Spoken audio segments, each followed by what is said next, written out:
waaw salaamaaleykum mbokk yi ñu ngi leen di nuyu ku ci nekk sa tur ak sa sant yéen ñi nga xam te ne yéen a baaxoo di seetaan seen télévision Vital TV tey nag yéen a ngi seen émission càmbar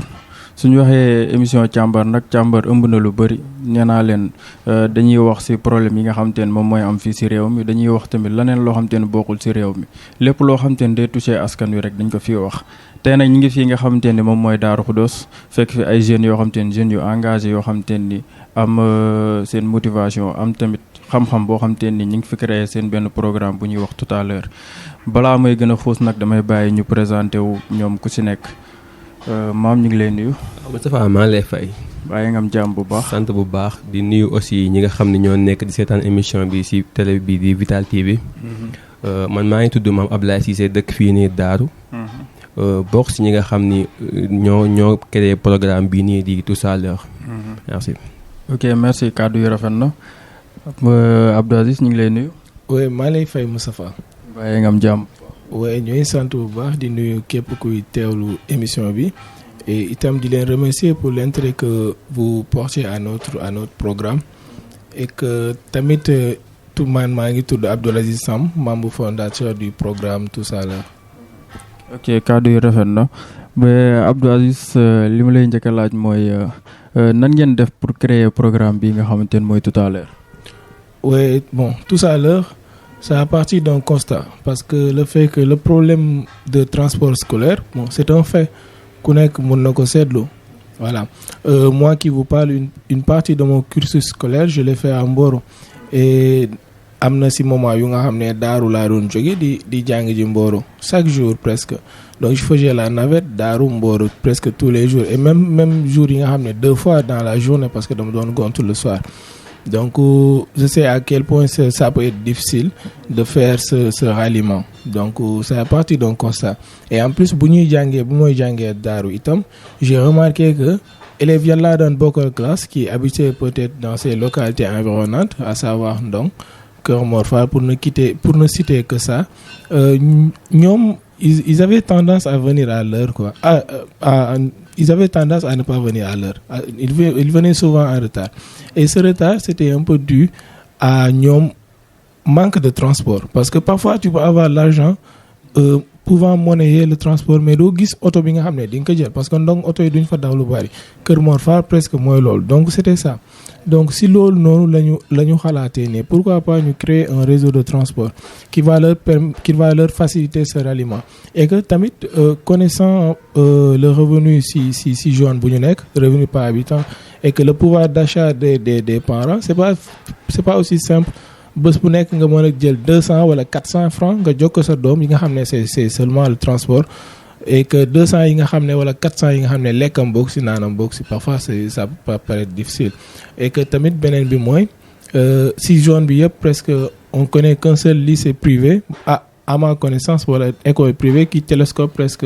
toutes les élèves de ces 2 communes donc c'est toujours un problème pour ñoom itam ñi nga xam ne quitté nañ le lycée public pour des raisons diverses di rallier di dem jàng parfois bon am na ñi nga xam ne sax ils sont contraints ñu bàyyi jàng bi wala ñu xooli leneen parce que leurs parents ne peuvent pas les payer ñu jàng ba pare mu leen payer le transport parfois ça devient problématique donc si loolu la ñu waxtaanee ne pourquoi pas essayer de remédier ce problème qui a perduré des décennies. Si je dis perdurer des décennies, c'est parce que ça a toujours été un problème parce que il fut un temps si on questionne l'histoire bi nga xam ne que il y avait un seul lycée, c'était le lycée Taïba, à savoir le lycée Taïba. C'est ce qui télescopait presque toutes les élèves des 2 communes. Donc si loolu la ñu waxtaanee ne pourquoi pas ñu essayer de remédier à ce problème léegi si loolu si la nee nañuy créer un réseau de transport man ak sama gars yi un réseau de transport bi nga xam ne ça va permettre à ces élèves de faciliter leur ralliement, de faciliter la navette, c'est-à-dire un réseau de s'organiser et d'organiser avec les élèves, essayant de trouver une solution. Et c'est de là qu'est né le programme Tous à l'heure, parce que pour permettre à ces élèves qui venaient souvent en retard de pouvoir venir à l'heure. Ok Abdou kàddu yi rafet na li nga wax leer na ñun ñoo ko déggandoo mais damay ñëw ci maam bëgg naa xam kañ ngeen commencé tamit activités yi. activités yi mën naa ne commencé gul quoi parce que idée bi ci avant ci mën naa ne ci décembre bi la ñu arrivé du coup on avait commencé à recenser di ñu commencé recenser dem nañ école yëpp def nañ porte à porte école yëpp bon école bu nekk aussi bàyyi nañ fa benn fiche de renseignement boo xam ni élève bi da koy remplir aussi dina am autorisation parentale boo xam ni bu wane que ni papaam wala ay parents wala ki ko yore d'accord na pour mu intégrer programme bi bon foofu lañ tolloon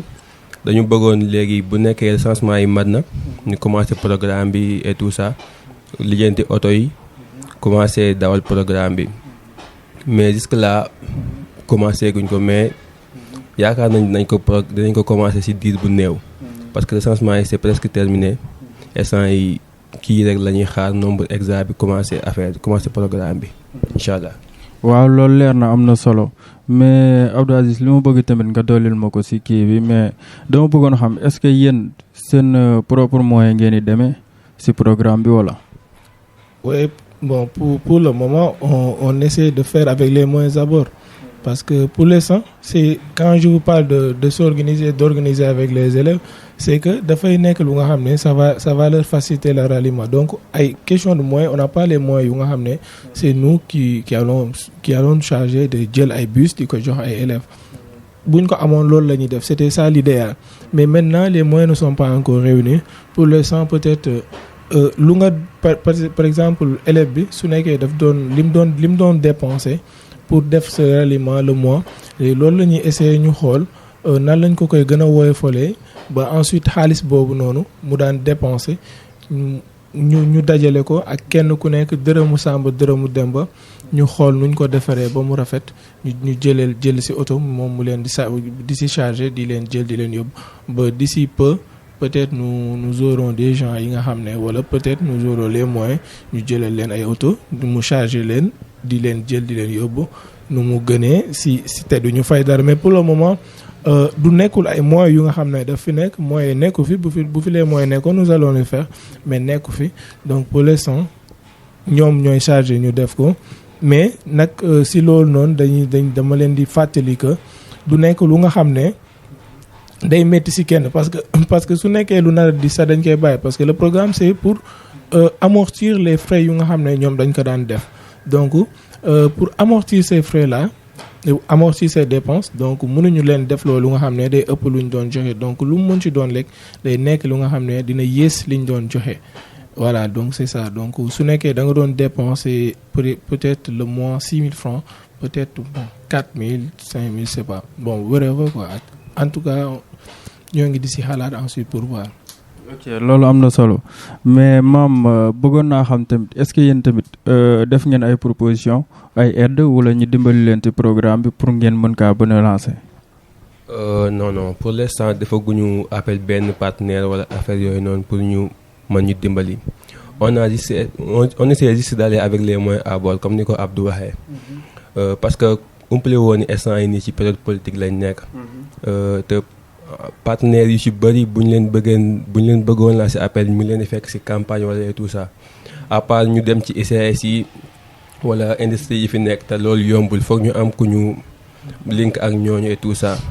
du coup on a décidé de commencer avec les moyens à bord ba leneen fekk ñu ci mooy loolu bu ñu mënee am partenaire aussi dinañu arranger mais pour l'instant dañuy demee ak moyens à bord yi ba keneen fekk ñu ci quoi mooy la ça va. ok nice na mais est-ce que Abdou Aziz bëggoon naa xam tamit est-ce que yéen tamit seen programme bi sóoraal ngeen ci ay retours yoo xam te ni dafay ñëw. ouais bon les retours je peux dire que les retours on déjà commencé parce que jusque là parfois sax nag da ngay toog un parent d'élève tapé parce que fiche yi bu ñu ko joxee booy ce sont les parents qui s'engagent moo tax toutes les fiches dafa am une partie bi nga xam ne c'est réservé aux parents ñoom ñoo ci def seen tour seen centre et leur numéro de téléphone parce que après recensement ce sont les parents qui s'engagent donc les parents ngay oo directement donc ce qui fait que da ngay jot ay retours souvent parents ils t'appellent parfois sax yow da ngay y a un sentiment de fierté qui t'anime mais aussi un sentiment d'angoisse parce que de fierté d'abord parce que di nga ne peut-être yow yaa ngi dimbale ay nit am na ñi nga xam ne eux ils attendaient à ça parce que ñoom suñ la woowee ba lay expliquer peut-être problème bu ñu doon am seen élèves yooyu noonu y a un parent bi nga xam ne kooku ça me touche personnellement parce que nee na daf doon à chaque fois parfois daf doon obligé di ñëw di jël si doom bi ndong la doon jógee di ko jël si donc loolu parce que nee na heure bu mu doon wàcc 19 heures du ko ñeme bàyyi moom ko donc da doon jógee ndong ñëw jël si ko donc loolu c'est difficile et que tamit un sentiment d'angoisse parce que tamit c'est une responsabilité faut le dire c'est une responsabilité ñu jël ay kii ñu woo loolu noonu parce que si téléphone rek dañ lay dégg mais suñ la déggee ba nga expliquer ak ñoom dañ ne la xaw ma foo dëkk mais sama xel dal na si yow et quand on te dit sama xel dal na si yow ça c'est une responsabilité et une responsabilité ça fait toujours peur quoi bon si ku xam une responsabilité. waaw loolu rafet na mais moom li ma bëggoon tamit nga dolli waatal moo ko si kii mais dama bëggoon a xam tamit est-ce que seen programme bi est-ce que sensibilisation bi est-ce que jàll na comme ni mu war a jàllee. bon sensibilisation bi information bi je pense bien que passé na parce que dem nañ ci école yi wax nañu ak proviseurs yi ak wala censeurs yi école bu ñu dem bu dee ci école ci lycée yi ak CM yi wax nañ proviseurs yi ak principal yi bu nekkee ci kii bi aussi ci franco-arabe yi waxtaan nañ ak ustaas yi te ñoom ñëpp ils sont appréciés quoi programme bi neex na leen parce que ça va permettre à leurs élèves de venir à l'heure comme le nom l'indique rek tous à l'heure te aussi ñoom ils se sont chargés personnellement de passer l'information bien vrai que am na école yoo xam ni comme lycée Mboro on était obligé de faire le porte-à-porte des classes jusque là defaguñ ko nag mais si ñaari fan wala genre yooyu dinañ ko dinañ jéem a xool nuñ mën a defee ba jaar classe par classe jàllale information bi mais pour les autres écoles moom je pense que c'est déjà fait parce que bu dee lycée Daaru proviseur bi ci boppam moom moo def porte-à-porte wax ko élèves yi voilà quoi. mais est-ce que tamit ci localité bii rek lay yem. non yemul ci localité bii kese pour l'instant ciblé nañ élèves yi dëkk Ndong yu dëkk Kër Mor Fall ak yi dëkk Daaru affaire bi 3 lignes la quoi ligne boo xam ni day jugee Ndong ñëw Daaru jugewaat Daaru ñëw Ndong heure wàcc ak boo xam ni day juge Daaru dem Mboro jugewaat Mboro ñëw Daaru heure wàcc bi ak boo xam ni day juge Kër Mor Fall ñëw Daaru indi élèves yi heure wàcc aussi mu yóbbuwaat leen c'est ça quoi pour l'instant ñetti lignes yooyu noonu lañ amagul mais au fur et à mesure ñuy avancer dinañ am yeneen yoo xam ni dina mën di jëlee élèves yi nga xam ni ñoo nekk Mboro di jàngee see fii am na ñeneen aussi ñuy interpeller aussi ñu dëkk Taïba ñuy jàngee Taïba Ndiaye ñuy laaj ba xam affaire bi ça leur concerne mais pour l'instant ça leur concerne pas parce que on essaie comme ni mu ko waxee rek on essaie d'aller avec les moyens à bord mënuñoo engagé loo xam ne aussi daf ñuy lor wala dañuy porter préjudice wala muy manquer loo programme bi crédibilité parce que réellement amaguñ moyen boo xam ne mën nañ jël rallier Taïba Ndiaye Daaru quoi parce que c'est un peu distant kii bi moo tax on a juste décidé d'aller avec ces 3 lignes là ba keroog leneen di ñu ci fekk incha allah. waaw loolu rafet na mais Abdou Aziz bëggoon naa tamit nga leeralal ma parce que programme bi nekkul programme bu ndaw comme ni ngeen waxee nii nekkul programme boo xam te nit ñi dañ koy xeebal ku ko yëg tamit di nga ci mën a bokk mais bëggoon naa xam ba xam am na benn sécurité boo xam te ni prévoir ngeen ko ndax soo xoolee parents yi jël seen doom tamit jox leen ko ngeen di def ak ñoom ay va-et-vient est-ce que am na benn sécurité boobu noonu boo xam te ni dañ leen mën a rassurer. bon ouais, une sécurité routière bon ce n'est pas que li nga xam ne que bon peut-être y a des mesures de sécurité yi nga xam ne c'est individuel mais am na mesures de sécurité yu nga xam ne peut-être c'est l'État peut-être moom moo koy gérer quoi l'état des routes les visites techniques affaire yooyu noonu l'état des véhicules loolu mbirum état la ak mbirum kii bi mais ce qui est à notre niveau ñun mooy que on va essayer de voir des chauffeurs responsables ça c'est de un de deux on va essayer de voir itam des véhicules yu nga xam ne ce sont des véhicules yu nga xam ne jag nañ jag bu nga xam ne dinañ mën a def sa ralliement sans encombre sans problème li si des nag si loxo yàlla la nekk quoi wax dëgg fa ok. waaw loolu rafet na bu baax a baax mais li ma bëggoon a xam tamit aussi maam mooy programme bi est-ce que benn durée lay doon wala tamit dafay continuer. programme bi pour l'instant année scolaire bi lay diire quoi parce que comme ni mu la ko waxee rek ça concerne les élèves te élèves yi vacances yi mooy loolu donc année scolaire bi lay diire bu jeexee on va arrêter maintenant il se pourrait que bu nekkee ça a marché et que les élèves sont toujours intéressés l'année prochaine ñu defaat ko et bu gënee law sax mën na dem ba ñu koy continuer ci vacances yi ak ñi nga xam ni dañuy jógee Kër Mor Fall wala Ndong wala Mboro di liggéey see daaru comme ñi nga xam ni ñi ngi jógee Kër Mor di liggéeyee fii ci ndogale bi wala ci ñaari fii nii mën na dem ba concerner leen ça tout dépend de quoi parce que ñun su leen intéressé rek on va essayer de s'organiser et de s'organiser avec eux pour mën a am loo xam ni ñëpp nañ ci gis seen bopp parce que on est là pour la localité en quelque sorte pour dimbali ñi nga xam ni si ñooy fi nekk tey di dépenser ci transport bi loo xam ni si xajoon na feneen quoi. Du coup on a décidé de mettre ça en place pour qu'il se déplace à moindre coût ba pare di mën a ñëw à l'heure quoi mais pour l'instant moom ci année scolaire bi lañ yam léegi su demee ba nga xam ni gis nañ suñu bopp ñoom tamit gis nañ seen bopp ñu mën a continuer di ko doxal ci vacances et tout ça voilà. ok loolu rafet na mais Abdou Aziz bëggoon naa tamit nga xam ñi nga xam te ni yëguñu programme bi ñoom nan lañ mën a def pour adhérer ci programme bi et aussi est-ce que yéen am ngeen siège. bon ku yëgagul programme bi et que tamit nga bëgg yëg tout dépend si yow fu nga nekk quoi parce que li ñu def nii sax si bokk si yëgle programme bi si la bokk c'est pour toucher plus d'audience si on fait appel à une chaîne c'est pour toucher plus d'audience voilà parce que fii nii peut-être bu nee Vital TV on peut dire que ñëpp ñu ngi koy seetaan qui sont dans la zone quoi léegi mu des beneen mooy que tamit su nekkee yow tey élève amut école bu nga xam ne fii bon à ma connaissance école bu nga xam ne man xam naa ko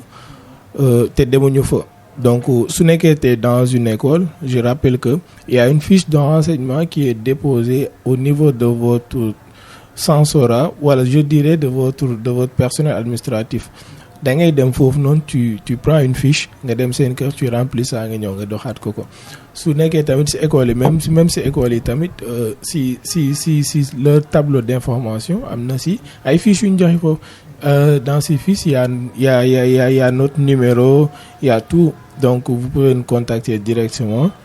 donc ça dépend si fu nga nekk et que tamit sur les réseaux on est là parce que def nañ ay affiches yi ça a parcouru presque toutes les stories donc je crois pas que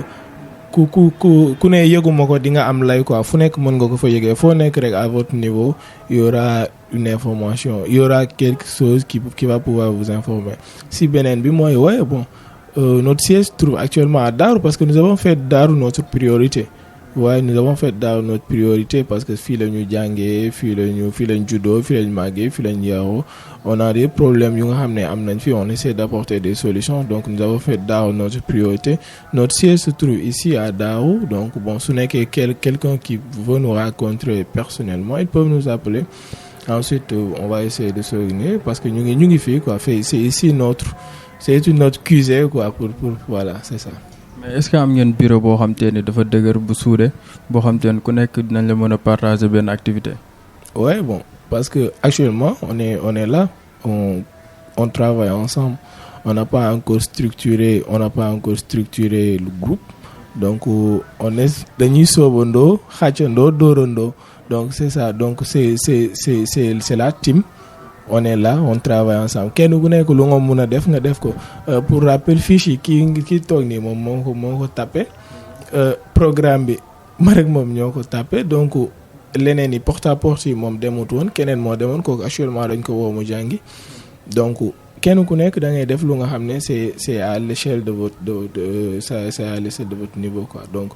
pour l'instant nekkul lu nga xam ne y a un chef qui est là c'est pas une relation verticale c'est une relation horizontale y a pas un chef bu nga xam ne ça dicte lu nit yi war a def donc on xàccandoo on dóorandoo et ça va quoi. mais xam naa dama leen ni poser sama dernière question mooy en tant que jeune pour lu tax yéen opté woo leen def leneen ngeen opté créer programme bi. waaw mais bon c'est une question bu nga xam ne peut-être voilà on va répondre personnellement quoi ku nekk personnellement la mun répondre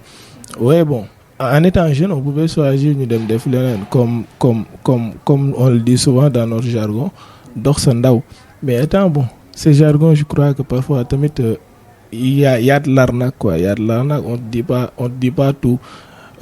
Souvent soo doxee sa ndaw comme on te dit dox sa ndaw ce n'est pas détruire ta jeunesse. Yaa ngi comprendre léegi da ngay dox sa ndaw ensuite une fois nga màgg ils te diront que t'as rien réalisé, t'es jeune, t'as des potentiels, tu peux réaliser beaucoup de choses, mais ils te disent non toogal xale nga bàyyil demal jàngi demal def lii xale nga. On a tous vécu ça quoi, xale nga demal toog bàyyil li mag yi. Mais une fois grand yow defoo dara lan la ñuy wax ki dafa fowee ndaw. Donc bi nga nekkee xale dañ ne yow da nga nekk xale waroo def yenn affaire t'avais les potentiels de le faire, ñun la non bul ko def xale nga màgg ñu ne non defoo dara parce que mënatuloo ko ñu ne non dafa fowee ndaw. Beneen bi mooy tamit itam bon personnellement je sais que je me dis que il y a pas une chose bu nga xam ne xale mun na ko def wala un jeune de mon âge mun na ko def et que qu'on n'a pas déjà fait quoi. Presque luñ nekk ñoom di foowee luñ nekk ñoom di def ñun on l'a déjà fait, donc on l'a dépassé, on sait peut-être lu làkk si loolu noonu. Et bis boo ci sombré lan moo la si dugal parce que au départ on était un groupe de peut-être ñu ma doon àndal on était full, mais maintenant bon kenn ku nekk jël na sa yoon et bon mooy loolu. Donc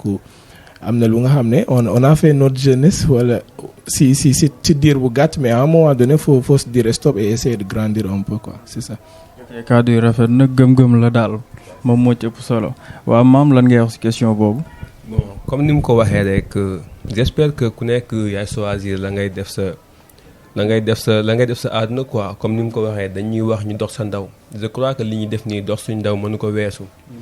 parce que ñoo ngi nekk di jéem a def dara pour suñu localité quoi. bëgg nañ ëllëg duñ génn fenn wala parce que on est appelé à devenir grand quoi. yor njaboot et tout ça. bëgg naa aussi fu sama njaboot génn kenn du ko xool ni ko sa papa moo fi defoon lu ñaaw wala moo fi waxoon lii nii. Donc j'ai opté à faire ça pour mën a am waay bu rafet. Et aussi je tiens trop à ma réputation quoi en fait. Comme ni mu ko waxee rek ñoom li ñu nekk di fooye lépp fooye nañ ko, mais à un moment donné dañu xam ne amul njariñ et puis sa réputation lay yàq et tout ça. Moo tax on a décidé ñu xaw a responsable tuuti, même si ça reste un peu, ñu xaw a responsable tuuti jéem a servir suñu localité. Au lieu ñuy attendre chaque jour dara suñu localité, foo ñu def dara pour moom. Parce que ñun instant yi nii ñu ñoo mën a def dara pour localité bi, ñu ñoo ko mën a soqali, ñu ñoo mën a yóbbu tur bi fenn quoi. Du coup on s'est dit que voilà, on doit se responsabiliser un peu, jéem a dimbal localité bi si li ñu mën, si suñu xam-xam, si li nga xam ne jot nañ ko xam. Voilà quoi, c'est ça. waaw ok kàddu yu rafet na. Kon mbokk yi ñun ñoo ko gisandoo, li ngeen di gis nii mooy programme bi ñu leen indiloon. Wax nañ fi lu rafet, tamit wax nañ tamit seen programme ni muy déroulé. de liñ ciy wax am na solo bu baax a baax. Di wax tamit képp ku ci mën a jàpp tamit étant jeune nga ñëw jàppale leen teg ci loxo pousse. Xam ni du ñoom kese daal lii ñu def nii tamit pour ñëpp la, parce que suñu rakk yi suñu mag yi ñëpp ñoo ngi ci biir daal. da li ñuy def nii am na solo bu baax. Di leen fàttali tamit yéen ak seen émission càmbar, di ci encourager tamit aussi sama invité yi muy Mame di Abdou Aziz. di leen féliciter tamit seen présence. Aussi tamit duma fàtte sama caméraman yi nga xamante ne muy Saliou ak Ahmed, ndax soo leen seetaanee muy rafet rek wala muy naas jàpp leen ni ñoom ñaar la. ndax lépp ñoom la, su rafetee rek jàpp leen ni ñoom la. xam naa émission bi tamit aussi fii lañ koy yemale, ñu dig daje ba beneen yoon. Bon, je vais profiter de l'occasion pour appeler ñi nga xam ne bëgg nañu def partenariat ak ñun, képp koo xam ni bëgg nañu jàppale et tout ça,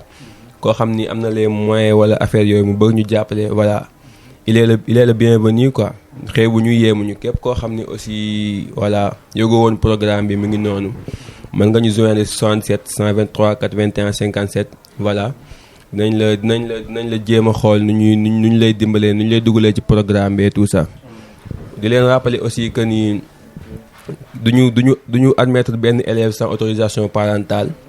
et puis les choses vont se faire à moindre coût. Voilà, merci beaucoup. Ok, merci.